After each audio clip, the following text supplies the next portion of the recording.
Okay, good evening, everyone. We're our second class dealing with Jeremiah, and as I mentioned in the last class, I don't know if everyone was here when I said it, but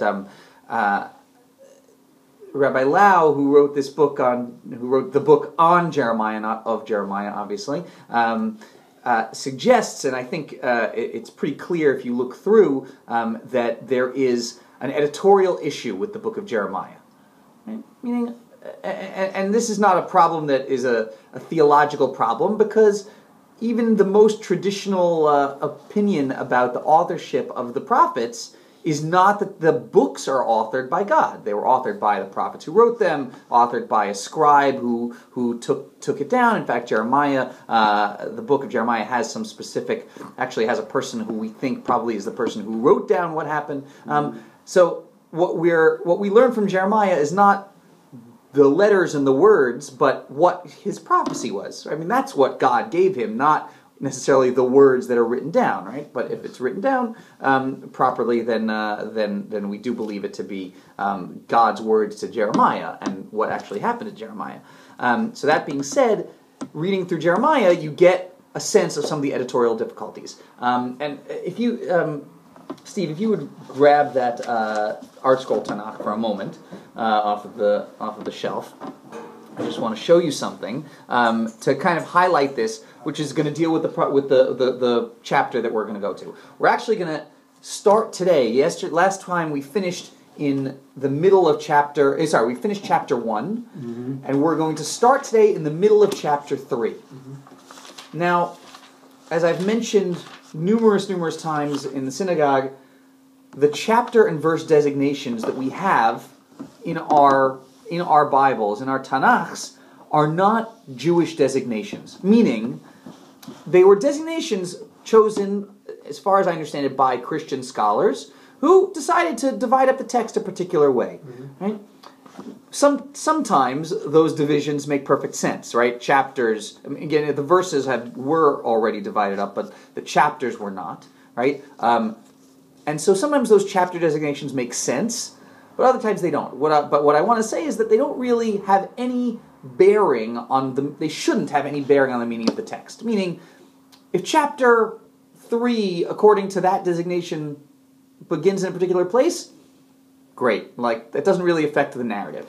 So what is important in the context of the narrative is these breaks, right? Meaning, in the scrolls in which they were written, right, according to the traditions, there are breaks in the text, right? There are ptuchot and stumot. There are breaks that are in the middle of a line. There are breaks that have the text go to another line. Are you talking about just the prophets, or in all of the Tanakh? In all the Tanakh, also? Right? You're right. It includes the Torah also, right? I mean, all of those designations are Christian designations. So, what that means is that the breaks are not. The breaks were handed down by the scribes. By the scribes, exactly. Okay, so that's our tradition. That's our tradition, exactly. So what that means here is, if you see over here, chapter 3 begins right over here, right? It's in the middle of a paragraph. It's in the middle of a paragraph. Above that in chapter 2. Right. There's a break in the middle of chapter 2, perhaps, and there's a break down here, a little bit farther into it. Right? We're actually going to pick up at the second break in chapter 3, which is here down at the bottom. It's chapter 3, verse 11. Right? Now, I'm working on getting some contact to be able to get a little bit better sense of why Rabbi Lau chose the breaks that he did. As I mentioned last week, Rabbi Lau, as a scholar, and he's a historian as well as a rabbi, believes that the text should be reordered. The text of Jeremiah should not be read in the order in which it appears in our books, but that sections are currently out of order, and it has to be read properly. That's his opinion, and I'm following that as we go through it. You may be curious to know the Jewish Publication Society copy from which I'm reading does start a new paragraph with verse 11. Right, as well it should, right. And I think that may also, but what you won't see, and by the way, in the Art Scroll translation is the same way, right? There's a paragraph that keeps on going, that meaning chapter 2 the end of chapter 2 through to the beginning of chapter 3, it's one long paragraph, right? Why it is that way, we'll deal with later, okay? Or we'll try to deal with later. But again, I'm following Rabbi Lau's designations. So I mentioned last week about Anatot, about the place where where Jeremiah is from. Right? Anatot is a town, and we said it before. It's actually, you said it's in the tribe of Benjamin's territory. Where it actually is, and I'll try and find a map for you for the next time, is it's on the border. Not only is it on the border, it's on the border between Israel and Judah. This is a city that does not really fit into either one of their of the kingdoms, right? Again, obviously, by the time Jeremiah is writing and prophesying, the northern kingdom has been destroyed by Assyria. Many, if not most of the people have been exiled. So Anatot is a place that's on the border, and apparently Jeremiah and the Kohanim in the town of Anatot did not actually serve in the temple. They never served in the temple. So Yirmiyahu was a Kohen, but he was not a Kohen who had any experience working in the temple itself. And that will come up as we move through. Was Anatot a place, a Levitical city?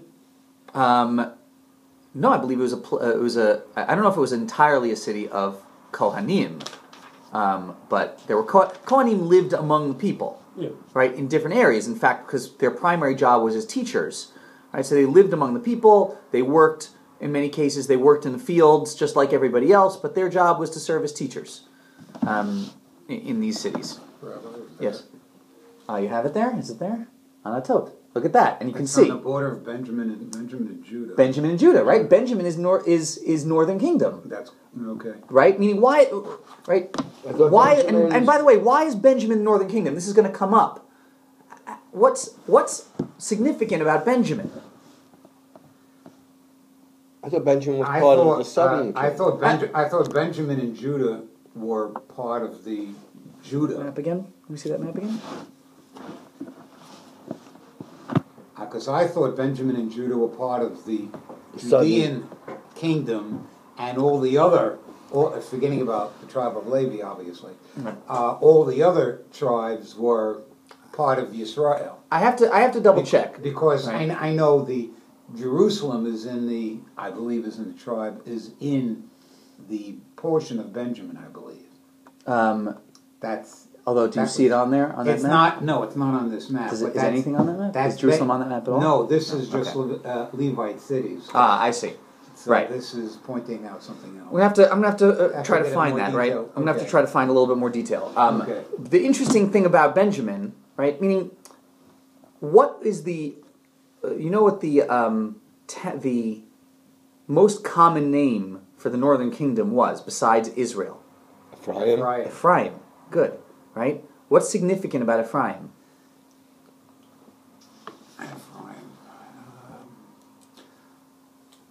Joseph's son. Joseph's son, right? All right. The Northern Kingdom never accepted the Davidic line. I mean, that's significant. Why don't they accept the Davidic line? Because they view Joseph as the primary heir, and Rachel as the primary mother, the primary matriarch. Which would mean so Benjamin, if it is, and now I don't remember. Right. It's been a while, right? But Benjamin is Benjamin is also a child of Rachel, right? So if Benjamin is in the Southern Kingdom, then it's probably got a lot of tension about that, and probably has a little bit of ambivalence about being part of the Southern Kingdom. What years are we talking about now?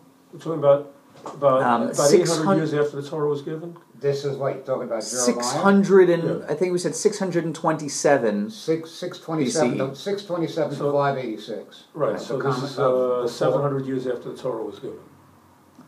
If you say so, I don't remember the numbers. The Torah was given 3,346 years ago. Okay. So if you do 2,000 and another 600, that makes sense. Yes. Yeah, right. Sounds about right. Okay. So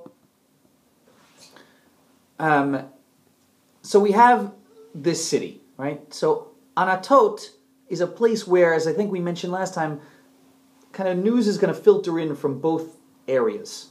Right? It's certainly a border town, right? A frontier town, you might say. So, the interesting thing about Jeremiah's prophecy is that he begins, his first mission is not to Judah. Right? Again, we think of Jeremiah as the prophet who prophesies towards the destruction of the temple in Jerusalem. So you'd think that he would kind of make a beeline for Judah. But he doesn't. The first thing he does is to go to the northern kingdom. And he goes and talks to these people, the people who were left after the Assyrian conquest. Now, these people have been hurt. I mean, they've been at war with their cousins in the southern kingdom, right, in Judah. They've lived totally independently of the people in the southern kingdom, the people in Judah. So what happens? Look, as I mentioned, we're going to start with chapter 3, verse 11.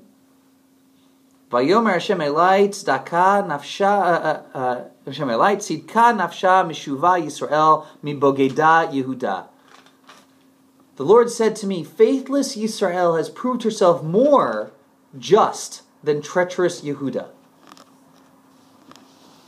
This guy is a good marketer. He's talking to people who are not particularly high on Judah, right? We, living today, thinking, long past. I mean, both kingdoms, were, sinful. They both had a lot of idol worship. That's not really the issue, right? But if you're coming to talk to the Israelite kingdom, to the northern kingdom, the first thing you want to do is not to say, hey, you've seen the great people down in Judah, right? They're left behind while you've been destroyed. Have you seen how great they are? That's not going to work. You're telling me there was antagonism between Israel and Judah? Absolutely. That was more than just nationalistic. It was actually... were they fighting each other? They went to war. They went to war with each other. They went to war. Definitely. It's frightening and sad, but they did. Meaning the entire split of the kingdom, right? This was, the secession. This was a major moment, and to coin a phrase. I knew there was something with the Benjaminites, but I didn't know there was. That was in the Judges. That was in Judges, in the book right? Of Judges. All right. But this is after the split. The two kingdoms definitely went to war with each other until Israel, the kingdom of Israel, was defeated by the Assyrians. Okay. So there's a lot of antagonism, right? So that's one way to sweet talk them. You start out by basically saying, you guys are not as bad as faithless Yehuda, right? Faithless Judah. And then he says something spectacular. Go and proclaim these words towards the north. Haloch v'karata tadvarim ha'ela tzafona v'amarta. Say, Shuva mashuva Yisrael. Return, you faithless Yisrael. Ne'um Adonai, lu apil panai bachem. And I will not frown upon you. Ki chasidani ne'um Hashem lo ator le'olam.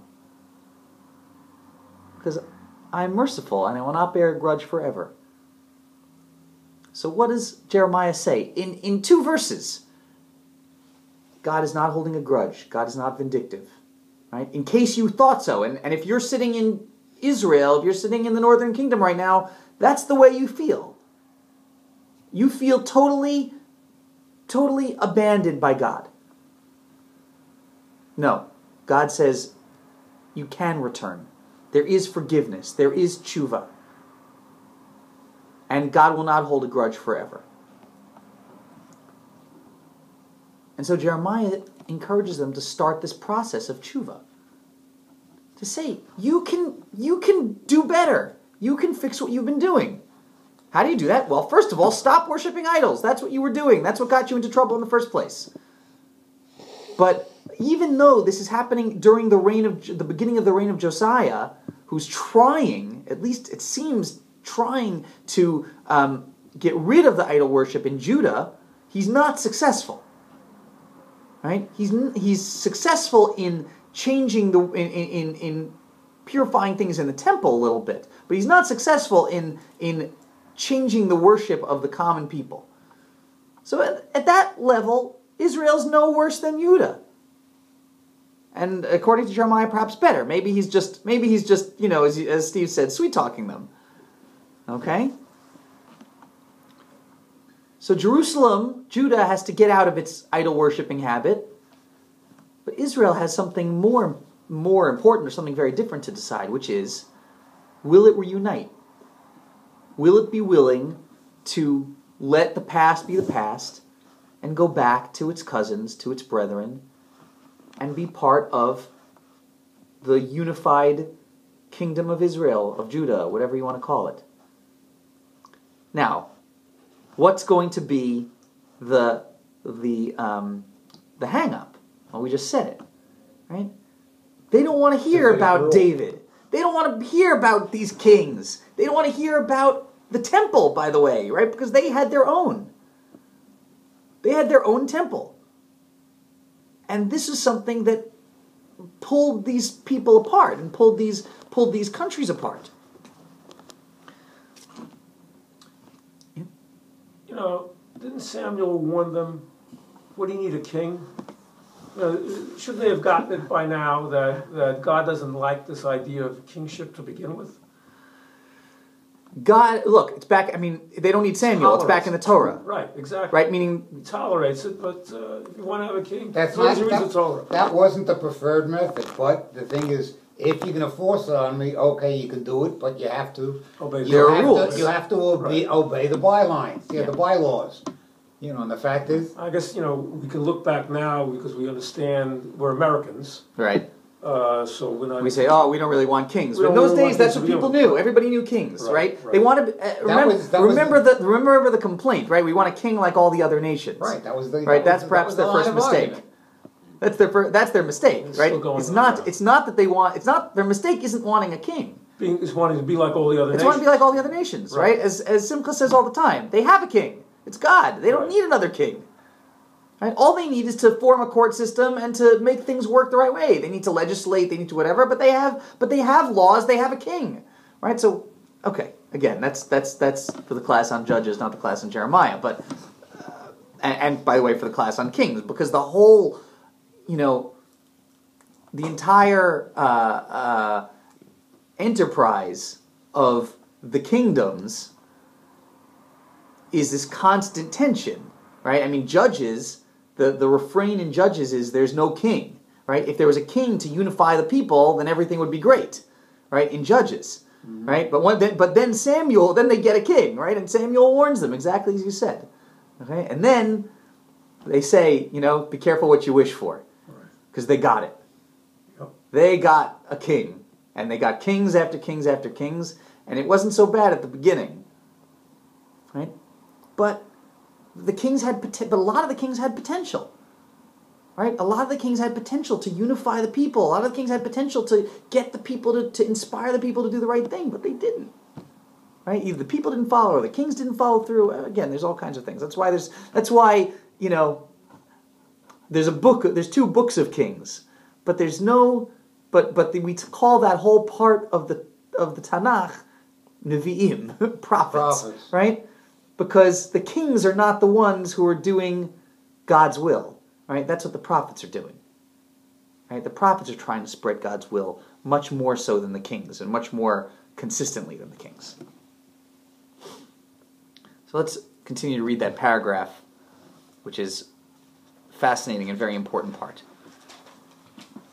I'll continue reading in English, starting on 13, I think, 13. Right? Yeah, that's where you are. And I'm reading out of a slightly antiquated translation. So pardon me. I think we're the same one, right? I have the same translation you do. Right. So I'm going to change the eyes to anyway. Only acknowledge your iniquity, that you have transgressed against the Lord your God, and you have not obeyed my voice. You have not obeyed my voice. Sorry. I skipped something. Yes, that you have not transgressed against the Lord your God, and have scattered your ways to the strangers under every green tree, and you have not obeyed my voice, says the Lord. Turn, O faithless children, says the Lord, for I have taken you to myself. That's what we just said before. Shuva, Meshuva, Meshuva. And I will bring you to Sion. Right? Sion is Jerusalem. No question about it. Right? That's where I'm bringing you. Interesting, right? Even though he's talking to the northern kingdom, that's where I'm bringing you, which means I'm bringing you to reunite with your brethren. And I will give you shepherds according to my heart, right? Meaning leaders who are doing what God wants, not the wrong thing. Right? So meaning that comforts them a little bit, because they don't want to follow these kings of a family they don't really respect as leaders. They want to follow God, perhaps, or at least that's what he wants to encourage them to do. Now he's really talking to people, survivors of the Assyrian conquest. Yes, yes. So the yes, kingdom is really exactly. I mean, so it's they're decimated. kind of in limbo. Right. I mean, they're vassals. I mean, they're paying tribute to Assyria. They've been conquered. Those that are left. Those that are left, exactly. Because what the Assyrians did is they mixed the populations up all over the place. There's a lot of population transfer. So I will give you shepherds according to my heart, who shall feed you with knowledge and understanding. And it shall come to pass, when you multiply and increase in the land, in those days, says the Lord, they shall say no more, the ark of the covenant of the Lord, nor shall it come to mind, nor shall they remember it, nor shall they miss it, nor shall that be done any more. At that time they shall call Yerushalayim the throne of the Lord, and all the nations shall be gathered to it, to the name of the Lord, to Yerushalayim, nor shall they walk any more after the stubbornness of their evil heart. What's Jeremiah saying to these northerners? Shape up and you can come home. Okay, but what else is he saying? I mean, he's going to say that to everybody. He's going to say to everybody. Home is united with your brethren. Okay, what else? He's saying you don't have to worry about. Don't worry about the Ark of the Covenant. Don't worry about the Ark of the Covenant. He says it point blank. I mean, that's incredible. And he says they won't even miss it. Right. And neither shall it be made anymore. And from that sense, it's true. We don't know where the heck it is anymore. Right. And by the way, it's interesting that in Chronicles, in Divrei Yamim, when it talks about Josiah's reinstituting of Passover, they go looking for the ark, right? Meaning it's not in its place and it's put away, right? It's meaning the Arch of Titus. Many have argued that the Arch of Titus that seems to indicate the carrying away of the ark, that never happened, right? At least not with the ark. I mean, they carried away other things. They carried away other things, but that ark was not there anymore. It had already been hidden away, right? Where it is, we're not sure, obviously, right? But that ark was not there, right? So ask Indiana Jones. Right, ask Indiana Jones. So Jeremiah is saying all these trappings, right? And even the ark is a trapping at this point, right? All these trappings are not going to be important. What is going to be important, if you come down and reunite with your brethren, what's going to be important is serving God properly, right? There's that beautiful line, right? At that time they shall call Yerushalayim the throne of the Lord. Kisei Hashem. That's what we're going to, right? And if it's the throne of the Lord, what does that mean, right? About the kingdom. What does that mean? Throne of the Lord that's God is the king. Right. Exactly.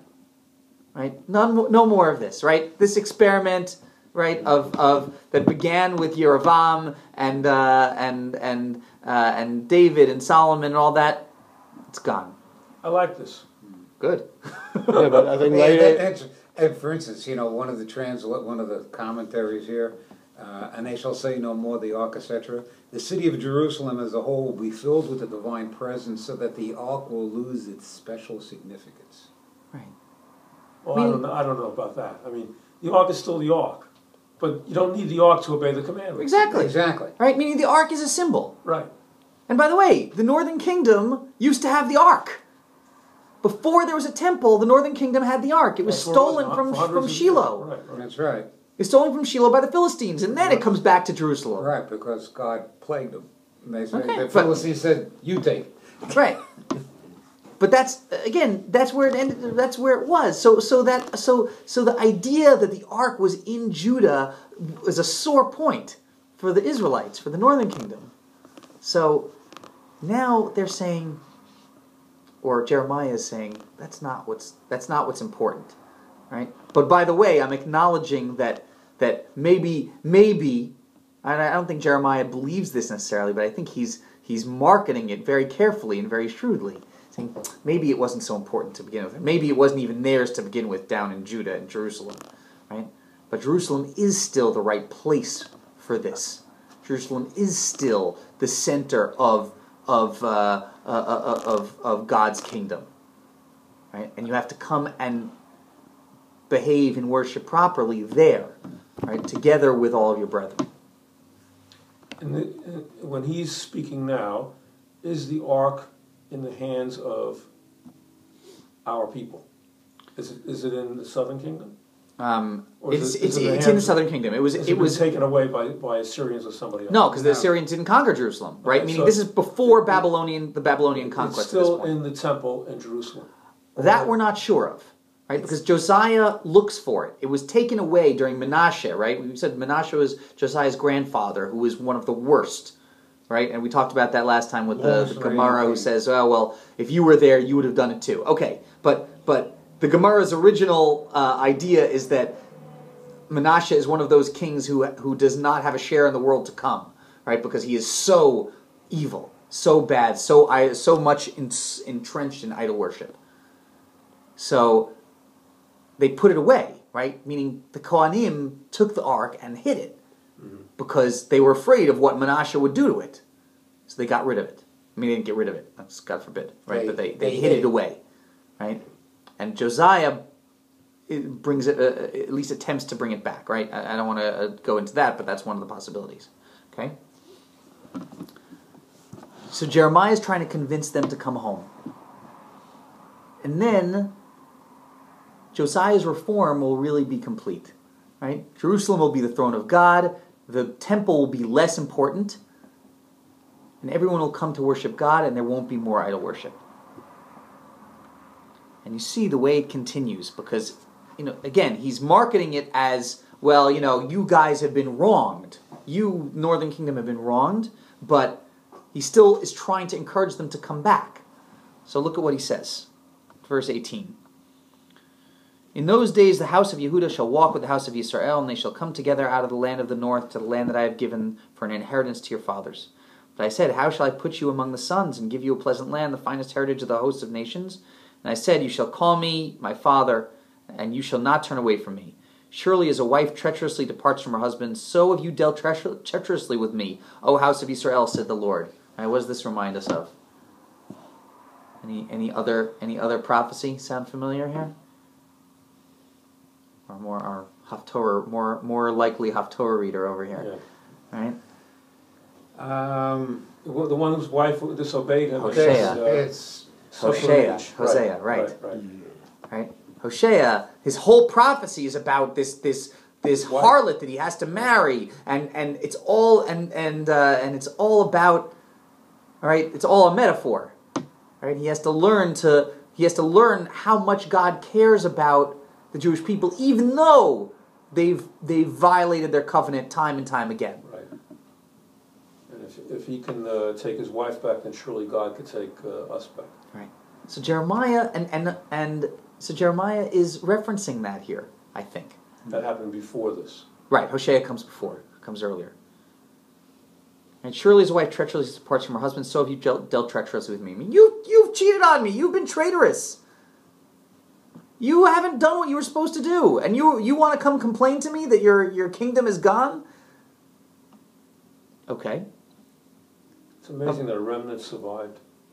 I mean, really, it's a miracle we're sitting here. Well, we haven't got. We're not even these people yet. We have to get to the end first. Okay, we have to get to the end of Jeremiah to get that.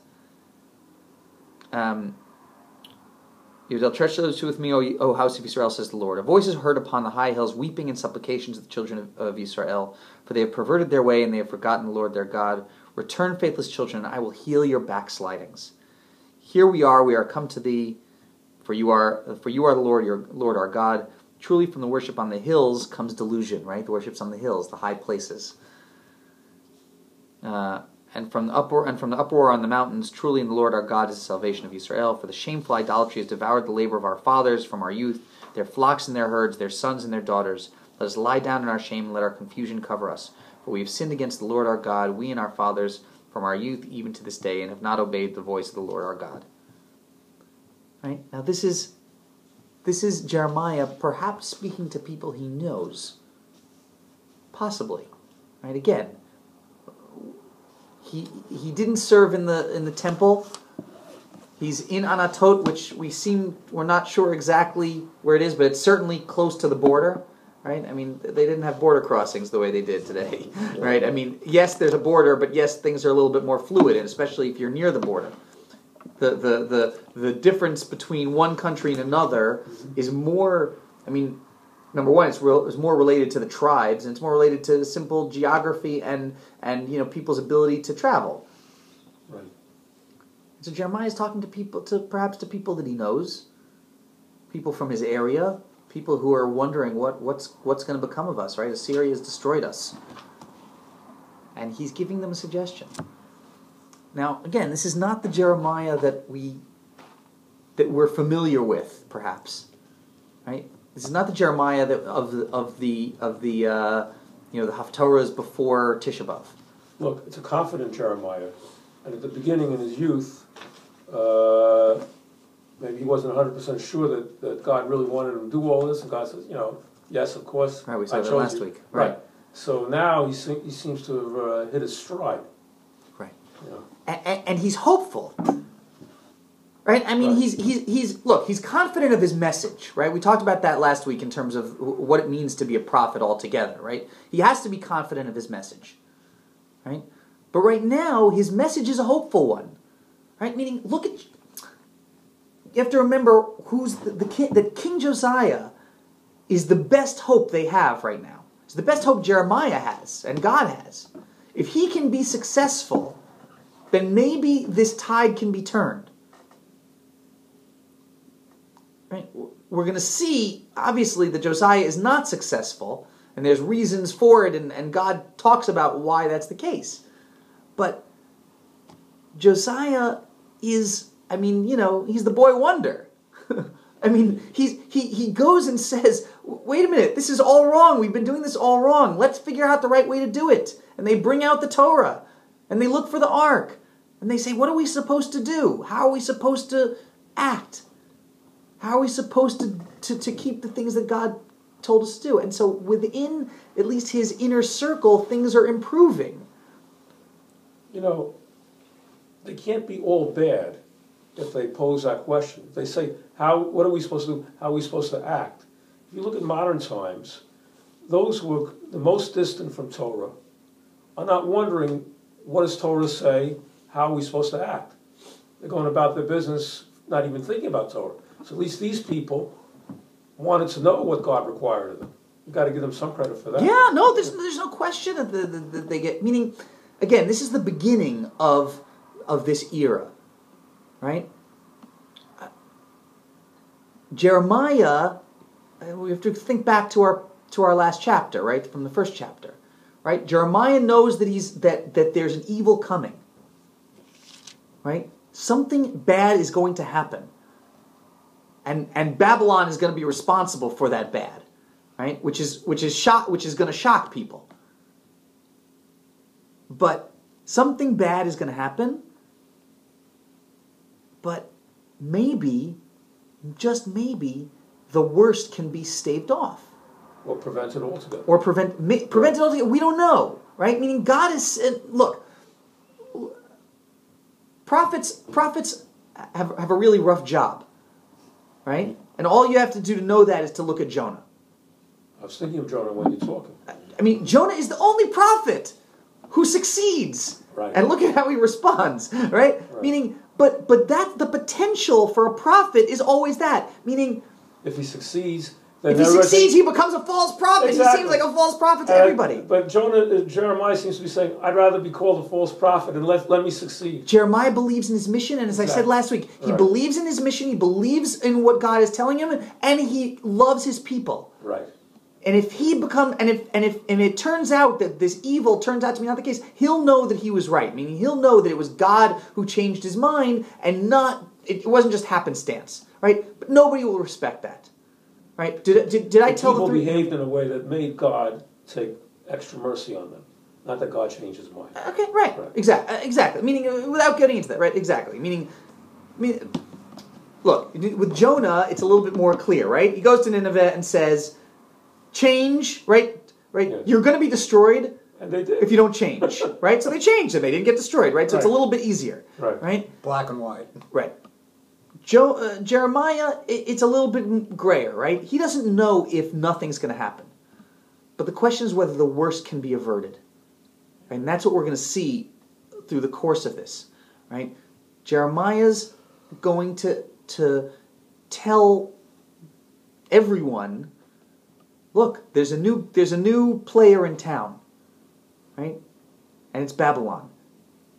And Babylon is acting with the hand of God.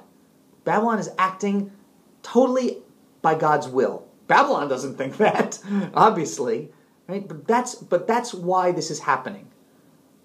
You can cooperate with it, cooperate with God's will, or not, and that's going to be either your salvation or your undoing.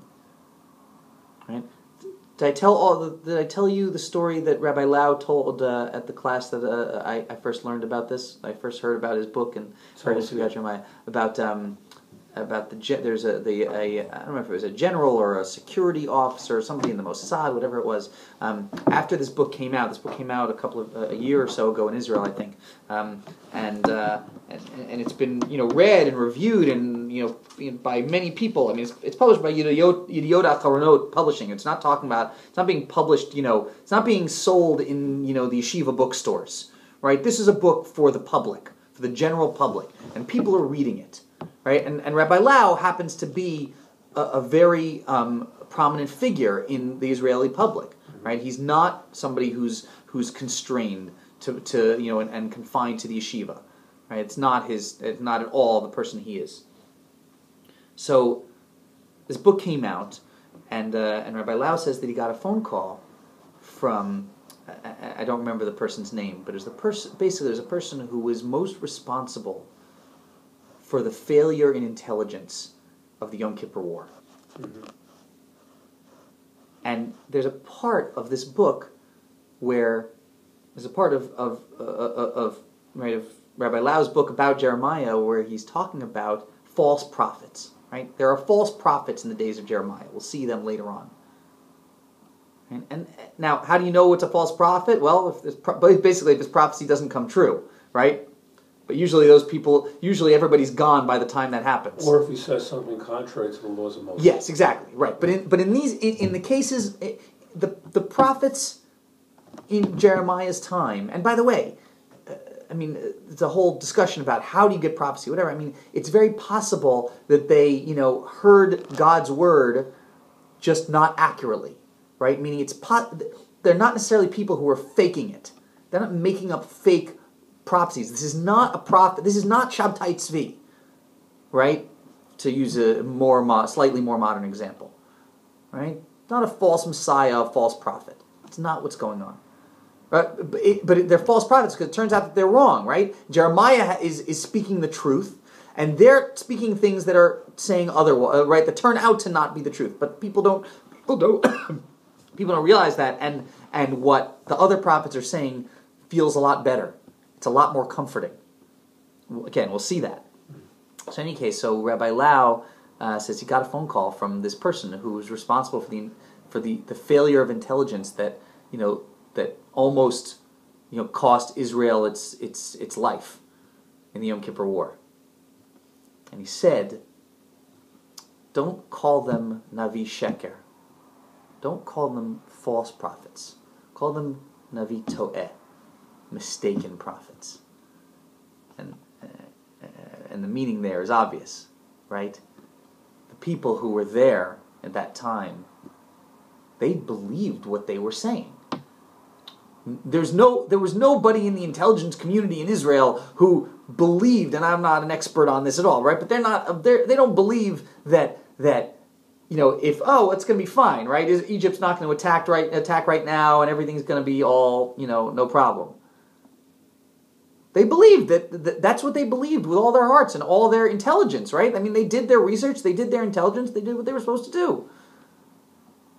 It turned out they were wrong, and it almost cost the country its life. And they are vilified for their mistakes. Correctly? Incorrectly? I don't know. I'm not gonna, but you hear how this hits home. Because, as I said when I talked about this, initially, everybody thinks they know what the right thing for Israel to do is. Walk a mile in Israel's shoes. But no, I don't even mean. I don't even mean. The right thing for Israel to do: obey these 5 books of Moses. Okay, but with all due respect, Simcha, I don't think that even obeying the Torah is black and white. Well, if they obey just the parts of the Torah that pertain to the societal level commandments, like putting murderers on trial, that's something not an individual can't do by himself. But if they obeyed putting murderers on trial, you need a society to do that. You need a society to enforce the borders. You need a society to enforce the Shemitah laws. You need a society to have the laws of Shabbos that pertain to commercial transactions. These are things that I'm not talking about eating whether or not a Jew eats a hamburger. I'm talking about societal level commandments. If they just focus on that and discuss that in public, that would go a long way. It may not solve everything, but it would be a good first step. So the answer is we don't know. We don't know. Meaning you've made a statement now that may or may not be true. We know that if you don't execute legally convicted murderers, we know what happens. We know what happens. We know, because we're told in Leviticus and in Deuteronomy what's going to happen if you don't obey these things. But it doesn't say. But it doesn't say that about those specific laws. It says the laws. It says all the laws. Right. So meaning there's a lot there, right? Meaning, I've said it many times. People being strict about some laws means being lenient on others, and that applies pretty much across the board. Being stringent, being absolute, exacting in justice, which is an absolutely important value, an important Torah value, is being very lenient on the commandments to be merciful, and on the possibility of repentance. I'm not trying to make. I'm talking about capital crimes now. I know that. I'm not talking about reimbursing what a thief has to do when he has to reimburse for what he stole. I'm talking about capital crimes, murder. I'm not talking about manslaughter. I'm talking about murder. I understand what you're saying, and I'm saying that you can't be lenient on murder. You have to execute murderers. You're commanded to, even if it's the high priest. You're commanded to if they're convicted. That's right. And they have to be convicted legally. Again, it can't be reasonable doubt. There has to be no doubt. Sorry. That I agree. But when there's no doubt, they have to be executed. It's not a matter of mercy. It's a commandment. Yeah, but I think part of the reason you had more use of death penalty is you didn't have facilities to imprison people. I mean, you were talking about nomads. You're living a sociological, anthropological reason for Torah. Torah has nothing to do with anthropology. It has to do with God's commandments. If as we again, I don't want to belabor the point, but what I want to say is, if convicted properly, you're right. The question is, and this is a problem that Jewish societies faced, if, number one, if convicted properly, meaning there are times when people are convicted improperly. And those and you can't execute. I'm talking about properly. Okay, and there were times in Jewish history when people were executed who probably did not commit those are horrible their crimes. Those are horrible sins. And so then, right, meaning there's the tension. It's right? not a tension. See, here in America, it has to be reasonable doubt. When in Torah, it has to be no doubt. If there's no doubt, then you have to execute. If there's reasonable doubt, you can't execute. But the other thing that I want to say, and again, and I said this before, and to me this is the primary piece, which is we don't know. God forbid, I am not saying, as I've said many times, I am no prophet. I am not a prophet. You're a prophet. I am not a prophet.